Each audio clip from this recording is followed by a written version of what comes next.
नमस्कार, today news time में आपका स्वागत है। कोरोना महामारी के कारण स्कूली बच्चों ने बहुत नुकसान झेला है।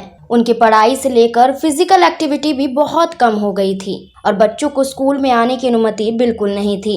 लेकिन अब कोरोना के कम होते आंकड़ों को देखते हुए दिल्ली सरकार ने सभी क्लास के बच्चों के लिए स्कूलों को खोल दिया है। इतना ही नहीं बल्कि बच्चों की पढ़ाई को ध्यान में रखते हुए सरकार ने एक और बड़ा कदम उठाया है, जिससे कि बच्चों की पढ़ाई का कोई नुकसान नहीं होगा। दरअसल सरकारी और प्राइवेट सभी स्कूलों के नर्सरी से लेकर क्लास 8वीं तक के स्टूडेंट को इस साल अगली क्लास के लिए प्रमोट कर दिया गया है। शिक्षा निदेशालय ने एक सर्कुलर जारी कर कहा है कि सरकारी और प्राइवेट सभी स्कूलों के नर्सरी केजी से लेकर दूसरी तक के सभी बच्चे नो डिस्टेंस पॉलिसी के तहत अगली क्लास में प्रमोट होंगे। हालांकि इन सभी स्टूडेंट को winter vacation assignments, online offline worksheet performance, reading campaign के आधार पर ग्रेड दिए जाएंगे।